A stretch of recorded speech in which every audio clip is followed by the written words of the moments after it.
So after pondering for a very long time what to do, especially for my first video, I asked some sources and we came up with, I'm just gonna tell a story. So we're gonna have story time. Like, if your first video sucks, then nobody's gonna wanna watch you. So I don't know what to do. My name's Cae'Leisheia. So I went on this mission trip all the way across the world, like, to India, specifically this little place called Telangana, okay? And, you know, I'm from America. I don't know their traditions and things like that, which it was really cool to like be somewhere else and see how they do things and partake in that. But they barely understood me, I barely understood them, you know, the language barrier, it was bad. But I loved the people there and they seemed to love me too. I had a translator, so like I kind of spoke to them through her, like, you know, for the people that didn't really know much English. Some of them knew English, but like not a lot of English. They only knew like a little. And it'd be like words that don't go with those words. So like the sentences that they thought that they were saying were not the things that they were saying. And like their sentences would just be all jumbled up and mixed up and, you know, you wouldn't really understand. But so I went to my village every single night to deliver a message to them. And of course, all over India, there's guys, there's girls. It's just like America people, but they don't really understand American tradition, just like we don't really understand their tradition. So, with this being said, a lot of the guys there ask random people to marry them. Like, they don't care who you are, they don't care what your background is, they don't care about all that. They're gonna ask you to marry you if they're gonna ask you to marry you. So basically, I had quite a few guys ask me to marry them. Some of them even said, just so they could come to America with me, they said, like, stuff like, marry me and take me to America with you, so then I can live in America. That's not how that works, but we can pretend.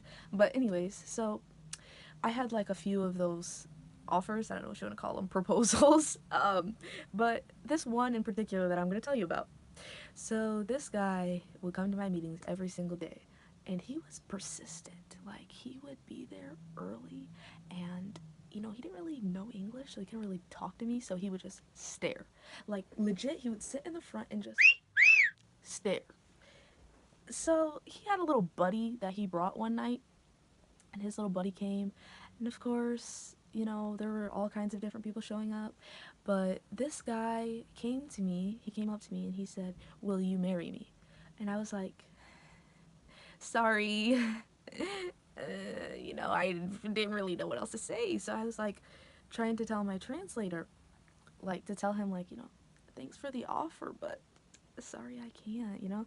But he wasn't getting it, like, he just didn't understand. But I was trying my hardest to tell this guy no in the nicest way possible, and he just didn't understand. So finally I was like, no, I can't. And then he still didn't understand.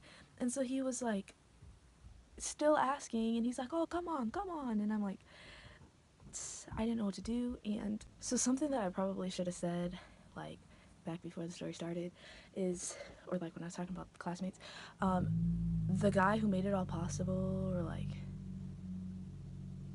the man who organizes the mission trips and like gets it all ready and stuff, his name is Mr. Needles, and he's like a pretty large guy, and the Indians were kind of smaller, and so like they were all like kind of intimidated by him and stuff, and they called him the big white man.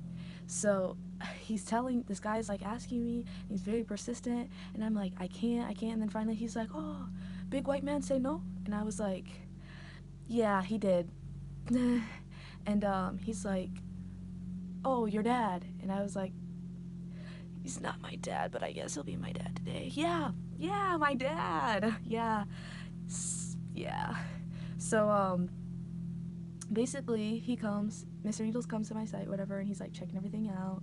And they thought, like, this man thought that I called him to come because he was asking me. So afterwards, he came up to me and he's like, "Oh, I'm so sorry, I'm so sorry." And I'm like, I didn't call him. But, I just kind of didn't know what to say, so I just kind of was like, it's okay.